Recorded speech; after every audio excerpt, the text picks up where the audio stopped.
Uma das razões porque eu queria falar sobre liderança na perspectiva espiritual, aspectos da liderança espiritual, é porque há uma grande carência no mundo hoje de líderes. Há uma grande carência no mundo hoje de líderes. Existem muitas pessoas que são gerentes hoje no mundo. Os gerentes são aqueles que mantêm em funcionamento o que já existe, tá? E a gente consegue dar consecução ao que já está acontecendo. O gerente está focado em processos, o gerente está focado em avaliações, o gerente está focado em maneiras de você produzir. Exatamente esse é o trabalho que a maioria de nós temos. Mas no Brasil e no mundo faltam líderes. E qual é a diferença, segundo a palavra de Deus, sobre o papel de um líder? O líder é aquele que mostra para o seu povo um futuro melhor e leva o seu povo para esse futuro melhor. E essa é a grande diferença entre gerente e líder. O gerente, ele está trabalhando porque ele acredita que já chegou no futuro melhor e que ele pode manter os processos, ele pode, quem sabe, aprimorar uma coisa ou outra, mas ele não vai levar ao futuro melhor. Mas o líder é aquele que Deus vai ungir, que Deus vai capacitar para que pessoas possam olhar para o futuro melhor, acreditar nesse futuro melhor e seguir essa pessoa na direção do futuro melhor. E eu queria meditar olhando para uma pessoa, vou olhar para um modelo de líder que eu vou encontrar na palavra de Deus. E quero olhar para esse modelo de líder e tentar extrair da vida dele alguns princípios de liderança espiritual. E eu vou ler um versículo e depois vou estar contando parte da história dele, porque a gente precisaria percorrer o livro que conta a história desse homem para poder tirar esses valores que eu vou tirar aqui. Neemias 2:20, tá? Eu vou ler na versão mais antiga que existe, que é a Revista e Corrigida, tá? Por quê? Porque essa igreja tem uma marca muito profunda com esse versículo, porque esse versículo, nessa versão, foi o lema da construção desse templo. E todos nós, né, ao longo dos anos que essa igreja esteve construindo esse templo, recitávamos como divisa esse versículo. E diz assim a palavra do Senhor: então lhe respondi e disse: o Deus dos céus é o que nos fará prosperar, e nós, seus servos, nos levantaremos e edificaremos. Eu queria orar com vocês. Pai querido, nessa hora dá a tua palavra, aplica a tua palavra aos nossos corações, de tal maneira que nós possamos ter a nossa mente aberta, a nossa percepção ampliada, e mais do que isso, possamos ser tocados pelo Espírito Santo do Senhor. É aquilo que eu oro em nome de Jesus. Amém e amém. Tem muitos adolescentes aqui, e eu queria olhar para vocês agora e dizer assim: você é o potencial líder que Deus quer usar na sua geração. E eu não estou falando isso com uma frase de efeito.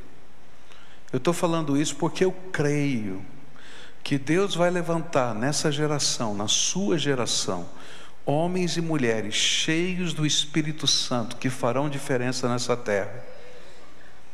E eu não vejo que é por acaso que você, na sua adolescência, é líder de uma célula, você na sua adolescência está discipulando pessoas, você na sua adolescência está sonhando com coisas que pessoas vão chamar de malucas, tá? Porque eu creio que Deus tem um propósito para a sua vida. E eu creio que nós que temos o cabelo branco, que estamos aqui estudando, não é? Somos aqueles que Deus levantou para treinar essa geração para fazer essa obra. capacitá-los para o exercício desse ministério. Eu queria olhar para a vida de Neemias como o homem de Deus que foi o líder num determinado momento para o seu povo e que fez grande diferença na sua geração. A liderança de Neemias, ela não foi construída sobre a autoridade da sua linhagem ancestral judaica, mas ela foi construída em cima de pilares. E os pilares foram a fidelidade dele e a fé que esse homem tinha no coração. Sobre esses pilares ele construiu a sua liderança. E eu poderia acrescentar, se a gente ler o final do livro dele, eu poderia acrescentar um terceiro pilar para que esse plano não caia, né? Porque por um plano ser sustentado precisa de 3 pontos. Então, fé, fidelidade e palavra de Deus. E você vai ver que ele era radical com as questões relativas à palavra de Deus. Sobre esses pilares ele construiu a liderança dele. E o grande desafio, a grande visão dele de fé foi a reconstrução dos muros de Jerusalém. A cidade de Jerusalém estava destruída, um grupo de sacerdotes tinham sido autorizados a voltarem para a sua terra, lá para a Palestina e especificamente para Jerusalém. Eles tinham ido com a missão de reconstruir o templo e reorganizar o sacrifício, mas o máximo que eles tinham conseguido era construir o altar. Isso era tudo, porque todos os povos ao redor começaram a se indispor, e quando eles tentaram levantar um muro da cidade para sua proteção, para que eles pudessem desenvolver os projetos que estavam no coração deles, o muro era essencial para a continuidade dos projetos, para que pudesse haver proteção. Houve tanta pressão que o governo central havia proibido qualquer outra edificação, e tudo estava embargado. E eles estavam parados nesse contexto. O que é que nós vamos fazer? O que é que a gente vai fazer? De que jeito vai fazer? De que maneira vai fazer? E esse era o contexto que estava ali. E estava lá Neemias, um homem que era copeiro do rei, que não tinha nada a ver com isso. Ele tinha uma função administrativa. Ele estava lá para provar a comida, provar a bebida do rei, servir o rei, cuidar da vida do rei, da integridade dele, que ninguém envenenasse o rei. Ele cobria a vida do rei com a sua própria vida. Essa era a função dele. Ele estava próximo do rei, mas não era amigo do rei. Ele estava próximo do rei, mas ele tinha uma série de rituais a cumprir, e ele não podia ir além disso. E esse homem recebeu notícias de Jerusalém, e a palavra de Deus vai dizer para a gente no capítulo 1 do livro de Neemias, que ele recebe essas notícias. E quando ele recebe as notícias de como está o seu povo, de como está a cidade, que os muros estão caídos e destruídos, ele entra em profunda angústia, ele chora, ele ora, e aí então começa todo um processo de Deus na vida dele. E aí eu queria parar para pensar nos aspectos que constroem uma liderança espiritual. O que faz a gente ser um líder espiritual? A gente sabe que tem as bases. Quais são as 3 bases? Fé, fidelidade e palavra. Isso ele já tinha no coração. Mas daí, para ser um líder, tem que dar mais um passo. Isso todos nós podemos ter, mas como é que eu posso ser um líder? E aí Deus começa a trabalhar algo diferente no coração de Neemias, e eu vou chamar isso de sonho. Deus deu um sonho para Neemias. Deus deu uma visão para Neemias. Não é que ele viu alguma coisa, ou que ele dormiu e sonhou. Ele teve uma aspiração profunda dentro da sua alma. Como eu queria ver o meu povo restaurado. Como eu queria ver os muros da minha cidade restaurados. Eu quero dizer para você que Deus começa a trabalhar uma liderança espiritual na nossa vida quando Ele coloca um sonho, quando Ele coloca uma visão no nosso coração. E é muito interessante o processo de Deus em colocar esse sonho e essa visão, porque a gente começa a ficar incomodado com aquilo, começa a mexer com a nossa alma. As pessoas falam a respeito daquele assunto, parece que está falando comigo, está tocando o meu coração, e aquilo começa a me incomodar. E a gente começa a sentir a necessidade de fazer alguma coisa. Quando eu era adolescente, eu estava na escola, tinha acabado de passar pela minha conversão, e Deus colocou um sonho no meu coração. O meu sonho era compartilhar a minha fé com os meus colegas de aula. E eu fiquei pensando: Senhor, como é que eu vou fazer isso? De que jeito eu vou fazer isso? Eu não tenho autoridade para fazer isso. Não tem nem como começar, vai ser uma gozação só. E aí Deus começou a trabalhar esse incômodo: é você, é você, é você. E eu falei para Deus: então me dá uma estratégia. Ele falou: leva a Bíblia na escola. E aí eu levei a Bíblia na escola. E eu falei: o que eu vou fazer com a Bíblia? Põe em cima da carteira. E eu botei em cima da carteira. E aí ele me disse assim: todo mundo que perguntar o que é isso, aproveita a oportunidade. E todo mundo perguntava: o que é isso? É a minha Bíblia. O que você veio fazer com ela? Ela é o livro mais importante para mim. Olha só o que eu li essa semana. E ó, dá-lhe a palavra de Deus. Deus coloca um sonho para a gente. E eu comecei a sentir responsabilidade para com aqueles meus amigos que estavam lá. Eu trabalhava de dia, estudava de noite. A classe à noite não era muito grande, tinha 22 alunos só. E quando terminamos o ano, 11 deles eram membros de uma igreja evangélica, porque o Senhor deu o sonho que Ele tinha colocado no meu coração. O que faz a diferença entre um gerente e um líder? É quando a gente acredita que pode ter um futuro melhor, porque Deus colocou um sonho. Eu não imaginava que pudesse ter 22 pessoas, ou 11 de 22, que pudessem se converter naquele ano. Eu simplesmente queria que alguém pudesse ouvir a palavra de Deus, e esse era o meu sonho. Mas o sonho de Deus era maior. Para ser um líder espiritual precisa ter sonhos. Por isso Neemias sonhou com o muro. Mas aí a gente vai encontrar nos capítulos 1 e 2 do livro de Neemias a segunda coisa que faz parte do que constrói em nós uma liderança espiritual. E eu vou chamar isso de paixão. E é interessante que o capítulo 1 e o 2 vão nos falar que Neemias começou a orar, ele começou a jejuar, ele começou a chorar. Ele estava apaixonado pelo seu sonho e não sabia o que fazer. E então ele fazia o que ele podia fazer: orar, jejuar, buscar a face de Deus. E ele era consumido pelo seu sonho. Havia uma paixão ardente dentro dele. Eu quero dizer para você que tem muitas pessoas que têm sonhos, mas nunca realizam nada. Você conhece gente que tem sonho e nunca faz nada? Porque para muitos desses falta paixão, aquela inconformação ardente, que mexe com a gente, que perturba o sono.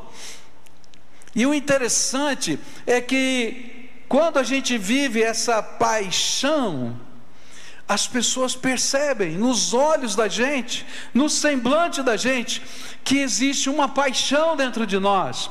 E quando ele vai se encontrar no capítulo 2 com o rei olha para Neemias e diz: Neemias, o que é que tem com você? Ele diz: não, está tudo bem. Não, tem alguma coisa. O que é que está acontecendo? Os teus olhos estão diferentes, teu semblante está diferente. Ele diz: eu estou triste com a minha terra. A minha terra, os muros da cidade. Olha só o que está acontecendo. E eu acho, não está na Bíblia, mas eu acho que os olhos de Neemias molharam. Quem sabe uma lágrima escorreu, porque ele estava cheio de paixão. Ardia alguma coisa dentro dele. E aí o rei disse: o que é que você quer fazer? Eu quero reconstruir os muros. Tá bom, mas como? Eu quero uma licença remunerada para eu ir para Jerusalém e dirigir um programa de reconstrução, e quero a autorização do Senhor para fazer isso. E ele falou: quanto tempo você precisa? Porque você é útil aqui. Mas quanto tempo você precisa? Eu preciso de tanto tempo. Tá bom, então vai, faz isso que você precisa fazer. E eu ainda vou te ajudar, vou te dar umas cartas para que forneçam a madeira, que façam isso, façam aquilo. E lá vai Neemias. E sabe o que é que mexeu com o coração do rei? A paixão que estava no coração de Neemias. Sabe o que faz as pessoas seguirem um líder? Não é só o sonho, mas o quanto você acredita nesse sonho. O quanto esse sonho faz brilhar os teus olhos. E sabe, quando isso é um mover de Deus, quando isso é uma vocação do Espírito, quando esse sonho veio da parte de Deus, e essa paixão é um mover da graça dentro da gente, então a nossa liderança se torna uma liderança espiritual. E as pessoas vão olhar para a gente, para essa paixão que está dentro da gente, e entender que há algo acontecendo que pode ser realidade, que esse futuro melhor pode acontecer. Querido, se você não acredita que Deus possa fazer aquilo que Ele colocou como sonho no teu coração, então ninguém mais vai acreditar.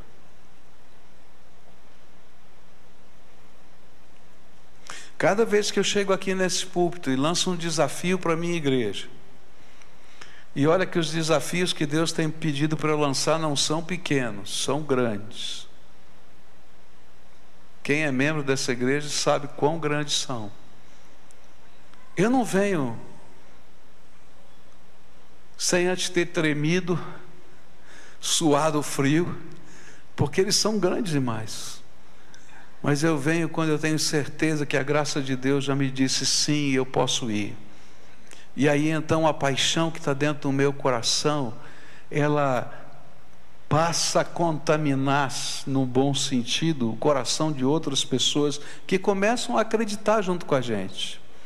Não serão todas as pessoas que vão acreditar, eu vou falar sobre isso, mas Deus vai levantar pessoas que vão acreditar e a gente vai construir o futuro melhor. Terceira coisa que eu vou aprender aqui nesse texto, no livro todo de Neemias, é que sonho e paixão precisam da autenticação de Deus para que a gente possa ser um líder espiritual. Como eu sei que o meu sonho não é um sonho só humano, megalomaníaco, e que a minha paixão não é uma paixão apenas da minha carne, dos desejos humanos, quem sabe de poder ou qualquer outra coisa. A única coisa que pode garantir que essa liderança espiritual chegue lá no objetivo é que o sonho e a paixão tem que ser ratificado por Deus. E Deus ratifica os sonhos e as paixões com os sinais da sua graça, com as manifestações do seu poder. E na vida de Neemias foi com uma porta aberta. A porta aberta que Deus manifesta entre nós são pequenos ou grandes milagres de Deus que ratificam o sonho e a paixão, e isso faz com que a gente creia de que a gente não está ficando doido, que alguma coisa de Deus está acontecendo. Tem várias coisas de Deus que vão acontecendo na nossa vida e que a gente vai percebendo os sinais dele. E quando a gente vai vendo os sinais, a gente tem que prestar atenção para ouvir o que Deus está falando para a gente no meio dos contextos da vida. Recentemente, esse é o momento que eu estou vivendo agora, não é? Chegou um dos líderes da nossa denominação aqui no culto e disse: Pascoal, vamos abrir aqui um trabalho com homens e mulheres igrejas de rua que estão dependendo de crack, as cracolândias aqui de Curitiba. Quando ele falou isso para mim, eu falei: olha, estou fora, literalmente, estou fora. Muito complicado, muito caro, muito difícil. Eu vou, mas ele disse: olha, mas a primeira igreja tem que entrar, você tem que entrar, pensa nisso. Eu falei: tá bom, eu vou orar por isso, vou pensar nisso, mas eu confesso que eu queria era ir embora desse negócio, falando bem claro para você, tá? Na mesma semana chega o meu filho e diz assim, com o olho brilhando, apaixonado. Ele estava apaixonado, eu não, tá? E ele chega com o olhinho brilhando e diz: pai, vamos abrir uma Cristolândia aqui. Eu falei: tá doido, rapaz, esse negócio é difícil. Veja só o que aconteceu. Fulano de tal veio aqui na igreja, cantou, o líder da Cristolândia de São Paulo, e ele disse: olha, se vocês quiserem abrir uma Cristolândia aí, eu vou aí para ajudá-lo, eu mudo para Curitiba para ajudar vocês. Olha só, tem alguma coisa acontecendo. Falei: tá bom, filho, vamos orar, vamos pensar um pouco mais, tá entendendo? Tá?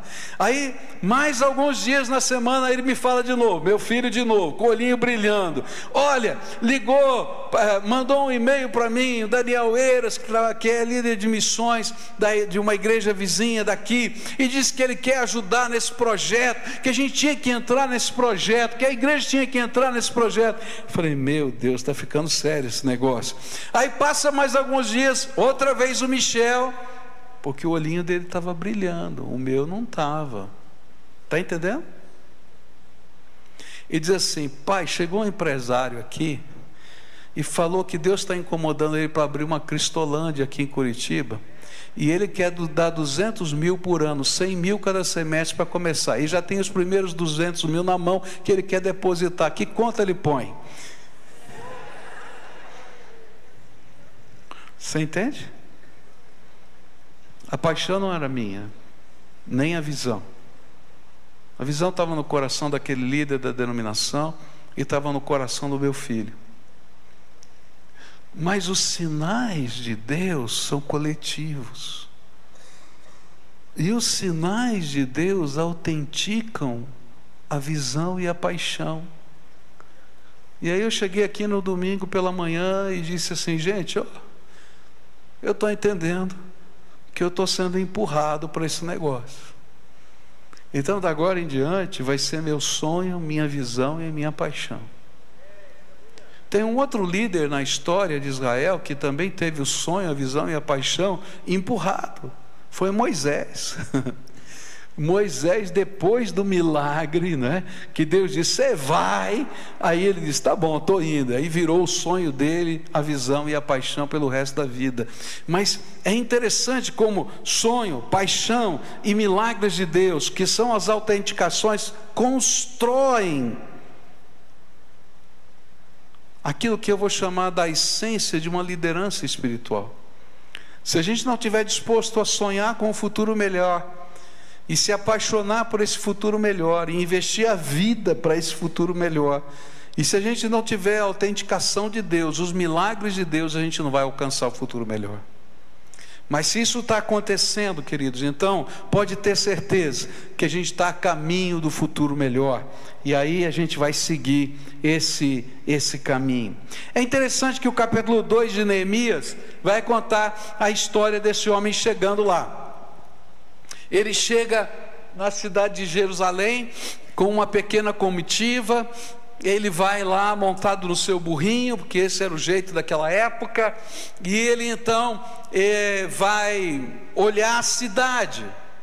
Ele olha a cidade e tem lugares que ele não consegue nem entrar com o burrinho, porque tinha montanhas de pedra, tinha entulho para tudo quanto era lado, era uma cidade destruída. E ele então reúne os líderes da cidade para contar a história, e o que ele encontra naquele contexto é um povo desanimado. É interessante isso, porque muitas vezes nós como líderes imaginamos que quando a gente tem o sonho, a paixão e os sinais de Deus, automaticamente todo mundo vai aplaudir, jogar o tapete vermelho e dizer: que bênção, que maravilha. Não, queridos, você vai encontrar um monte de gente para dizer: não vai dar certo. Ah, nós já tentamos alguma coisa parecida aqui, não funcionou. Ah, isso pode acontecer lá na outra igreja, mas na nossa igreja não funciona. Ah, pode acontecer porque tem isso, tem aquilo naquele lugar que não tem aqui, não é? E aí você vai ver um povo tremendamente desanimado. E eu quero dizer para você que todo líder espiritual, ele vai lidar com um povo desanimado. Dificilmente ele vai encontrar um povo animado para a nova visão, porque toda visão é um desafio de fé. Um desafio de fé que compromete o controle, o status quo. Ou seja, veja bem, se eu sou um gerente, e se a maioria das pessoas que eram líderes naquele tempo, do povo, eles estavam simplesmente gerenciando os sistemas daquele tempo. Então vamos imaginar assim, tinha alguém que estava cuidando da economia. Então ele já dizia: não, aqui a nossa economia até que está equilibrada. Você já não viu como era antes, gente. Pelo amor de Deus, não mexe não, que vai estragar a nossa economia. Aí o outro estava cuidando da segurança pública, tá? Era uma cidade.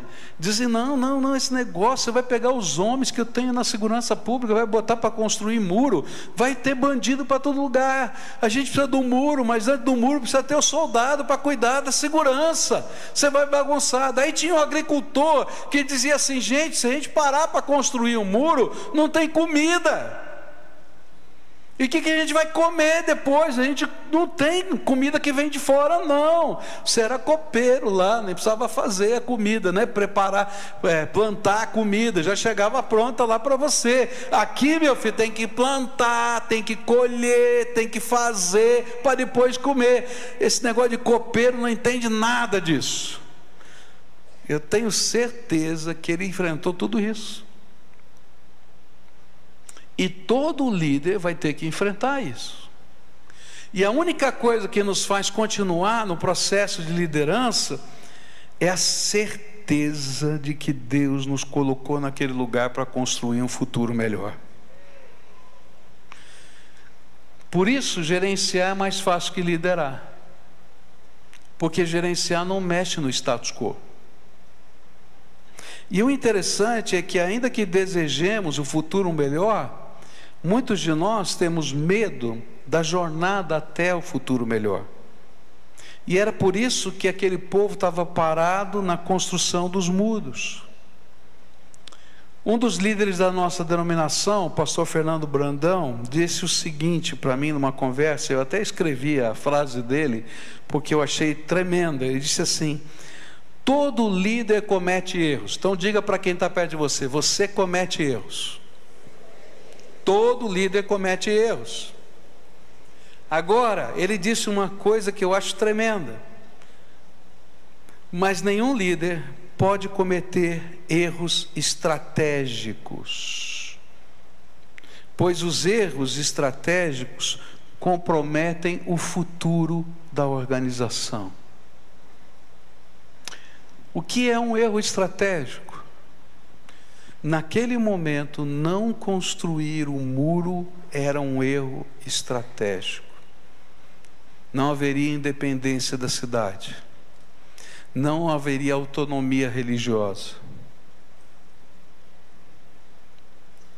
Todo líder comete erros. Mas toma cuidado para não cometer os erros estratégicos. E toda vez que a gente tem um chamado de Deus, uma visão que Deus deu, uma paixão colocada no nosso coração, sinais de Deus, e a gente não tem a coragem de enfrentar o desânimo, então você e eu, como líder, estamos cometendo erros estratégicos.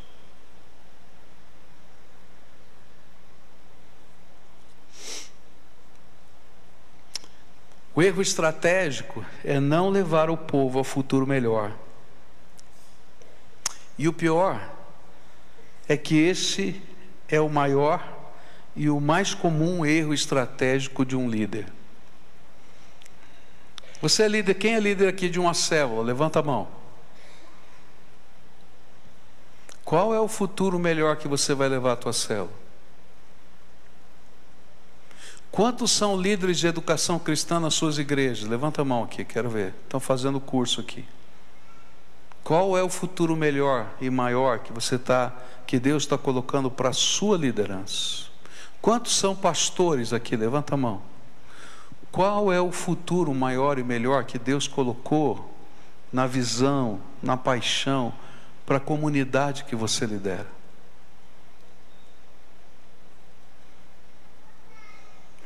É interessante que quando a gente falava lá no passado de ciclo de vida de uma organização, isso quando eu estudei, se falava que o ciclo de vida de uma organização levava 7 anos, ou seja, o sonho, o projeto de uma organização durava naquele tempo 7 anos. E você precisava reinventar sua organização a cada 7 anos. Quando eu voltei a estudar essa matéria, já não se falava mais em 7 anos, porque a dinâmica mudou. Você tem que reinventar a sua organização a cada 3 anos. E eu quero dizer para você que muitas vezes a gente tem que reinventar os nossos processos todo o tempo.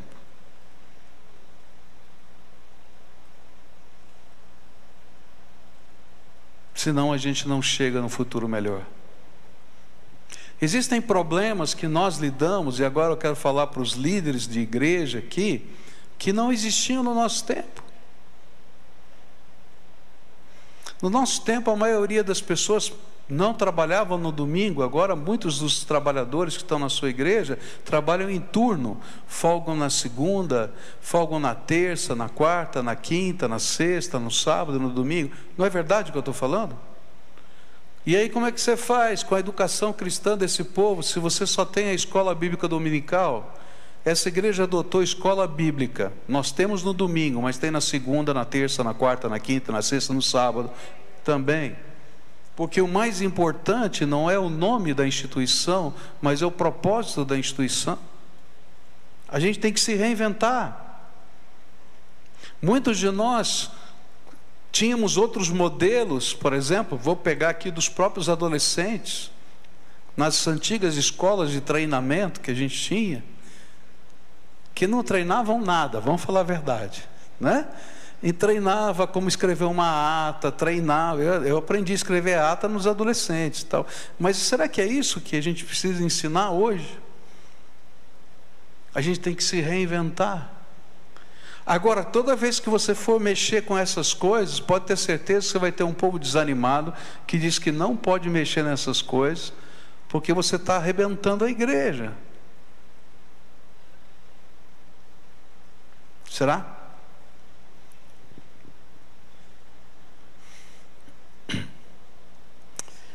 Interessante é que o quinto elemento que eu queria colocar aqui para você é que ele não encontrou apenas um povo desanimado, ele encontrou as piores condições. Ele chegou lá, passeou pela cidade, não é? Diz o capítulo 2 de Neemias, ele passeou pela cidade e ele encontrou montanhas de pedra, de entulho, a ponto de ter lugar, ter ruas que a mula dele, a montaria dele, que não era cavalo, era ou um burro ou uma mula, tá? Não conseguia subir naquilo. E a mula e o burro são aqueles que conseguem subir em lugares que o cavalo não sobe.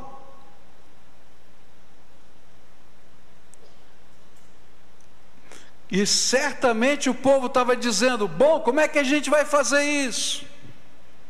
Como a gente vai fazer isso? A gente não tem o dinheiro necessário, a gente não tem a estrutura necessária, a gente não tem os meios necessários, a gente tem que parar a produção, como é que a gente vai comer? Tinham muitas perguntas. E eu acho tremendo a visão do líder Neemias. Enquanto todo mundo estava vendo um montão de entulho, ele via o material para construir os muros. E a lição que eu aprendo com Neemias é o seguinte: eu nunca comecei qualquer obra que Deus me deu para fazer com tudo nas mãos. Deus sempre me diz para começar com o que eu tenho. E quando eu dou os passos de fé, Ele manda o que eu não tenho. E a gente começa pegando a pedra do entulho para fazer muro. E olha, pegar pedra naquele tempo não era pedrinha não, era baita de uma pedra, tá? E não tinha trator, não tinha guindaste, não tinha nada disso, era no muque. Não era um trabalho fácil. Mas aquele era um material que Deus tinha dado para ele começar. E ele começou com aquele material. Eu quero dizer para qualquer líder que está aqui, a gente começa com aquilo que a gente tem. E Deus faz a obra que a gente nem imagina. É incrível. Eu vou voltar lá para a minha adolescência. Lembra que Deus falou para mim levar a Bíblia? E eu levei a Bíblia na escola. E a primeira pessoa me perguntou o que era a Bíblia. Eu comecei a falar da Bíblia. E aí convidei aquele meu amigo para estudar a Bíblia. E ele me perguntou: ok, esse texto que você falou, onde é que está na Bíblia? E gente, tem coisa que só adolescente faz, né? E esse foi o primeiro a se converter dos meus amigos. Ele perguntou para mim: tá bom, esse texto que está falando está onde na Bíblia? E eu virei para ele e falei assim: eu não sei, mas Deus sabe. E ele falou: claro que Deus sabe. Então vamos perguntar para ele onde está o texto. Ele olhou para mim e disse: tá doido, né, meu? Eu falei: não, Deus fala com a gente, então a gente pergunta para ele, ele mostra para a gente onde está o texto, e você lê na Bíblia. E ele falou: tá bom, então pergunta aí para Deus. E eu fiz a seguinte oração de louco. Eu confesso que eu nunca mais tive coragem de fazer essa oração. E ele disse: Deus, o negócio é o seguinte, tem o meu amigo aqui, e ele está querendo saber onde está aquele versículo que o senhor falou comigo essa semana, e eu não sei onde está.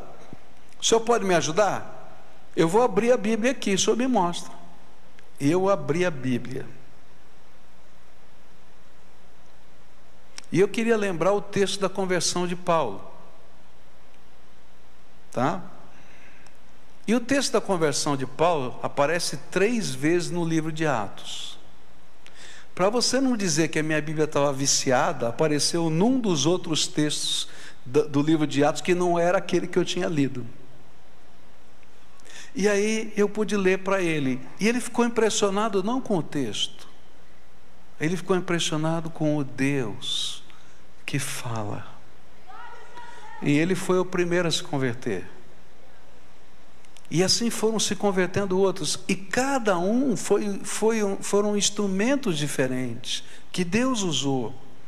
O que eu quero dizer com isso não é a minha habilidade, não é a minha capacidade, não é o entulho que eu tenho, não é a grana que eu tenho, é o Deus Todo-Poderoso que se manifesta na vida do líder. É isso que faz a diferença entre uma liderança espiritual e uma liderança normal do mundo. Um líder do mundo está fazendo apenas a regimentação dos valores para colocar dentro de um foco. Ele define o foco e diz: é aqui que eu vou colocar a grana, aqui que eu vou colocar o meu esforço. Mas o líder de Deus, ele está ouvindo a voz de Deus, se enchendo de paixão, com a visão do Espírito, não se desanima com o desânimo dos outros, crê nos milagres de Deus, começa com o que tem, porque o Senhor é aquele que faz a obra, nós somos apenas coadjuvantes dessa obra. Quero terminar. Aí você vai dizer assim: que maravilha, deu tudo certo. Não, aí começou o problema. Porque aí Neemias, se você vai ver isso no livro todo de Neemias, ele vai ter que ter coragem para enfrentar a oposição. Todo líder vai ter que enfrentar a oposição. E A gente vai ver aqui na história de Neemias os Sanbalates, os Tobias, na história de Moisés, os Corés acontecendo e assim por diante. Queridos, não imagine que todo mundo vai aplaudir. Você não vai encontrar só o desânimo, você vai encontrar gente que vai fazer oposição. Por quê? Porque a nossa luta não é contra carne e sangue, mas contra principados e potestades. Tem alguém que não quer que o futuro melhor chegue. É o inimigo. Eu não estou dizendo que quem faz oposição é endemoniado. Não entenda errado o que eu estou falando. Mas eu estou falando que a nossa luta não é contra aquelas pessoas, mas é contra o sistema que o inimigo colocou, que está tentando manter do jeitinho que está. Enquanto que o Senhor nos colocou para virar o mundo de ponta cabeça. Por isso que nós somos chamados cristãos, porque viramos o mundo de ponta cabeça. Esse é o nosso papel. Essa é a visão. E a gente vai enfrentar críticas. Pessoas vão interpretar as nossas decisões, os nossos jeitos. Mas vale a pena a gente caminhar com coragem. E aí vai chegar a vitória. E a vitória é uma coisa muito gostosa. Porque os inimigos diziam para Neemias: Neemias, você está construindo um muro que nem uma raposa vai conseguir andar sobre ele, porque se andar ele vai ser tão fraco que vai cair. Você está fazendo um muro de entulho, pensa que vai durar? Tua obra não dura, não tem futuro. E aí você vai ler no livro de Neemias a festa de dedicação do muro, e aí você vai ver esse contraste lindo. Se você ler lá no livro de Neemias, a festa de dedicação, ele coloca todos os sacerdotes marchando em cima do muro. Você dizia que esse muro não aguentava uma raposa. Agora estão os sacerdotes todos marchando e cantando aqui em cima. Está tocando o chofar. E nós estamos dizendo: Deus, Deus, Deus é bom e a sua misericórdia dura para sempre. Deus é bom e a sua misericórdia dura para sempre. Sabe por quê? Porque quando chega a vitória não é do líder. A vitória é do Deus que construiu a vida do líder. Quando você discipula alguém, garoto, e essa pessoa se converte, a vitória não é tua, a vitória é do Deus Todo-Poderoso que te ungiu e que salvou aquela pessoa. Quando Deus te dá um sonho de multiplicação da tua célula, e você faz isso, querido, e você treina líderes para aquela missão, aquela vitória não é tua, a vitória é do Deus que fez aquilo acontecer. E quando as pessoas dizem: não vai durar porque a obra é sua, de um adolescente, de um jovem, de um velho, sei lá do que, não vai durar, e você vai poder marchar sobre os muros, porque Deus é fiel. Eu quero desafiar você a sonhar com o dia que você vai marchar sobre os muros. Eu vou marchar sobre os muros. Cada dia que eu entro aqui nesse templo e vejo o templo lotado, e vejo cultos acontecendo aqui durante a semana, na segunda, na terça, na quarta, na quinta, na sexta, no sábado, no domingo, eu lembro de uma pessoa que disse para mim assim: Pascoal, você está construindo um elefante branco, isso vai ficar jogado às traças. Ele disse: Deus não ia me botar um sonho, uma visão e uma paixão para transformar num elefante branco. Por isso a gente faz 4 cultos no fim de semana aqui nesse lugar, porque isso aqui não é elefante branco. A gente está marchando sobre os muros para dizer que a glória é do Senhor. A glória é do Senhor. E o que Ele quer é levantar líderes, não gerentes. Gerente é fácil, você mantém o que está funcionando. Ele quer levantar homens e mulheres cheios do Espírito Santo, apaixonados pelos projetos de Deus, cheios de fé, comprometidos com a palavra e fiéis a essa palavra, para levarem o propósito de Deus aos lugares que Ele mesmo determinou para a sua glória. Essa é a nossa oração e esse é o desafio que eu faço a vocês hoje aqui. Aleluia.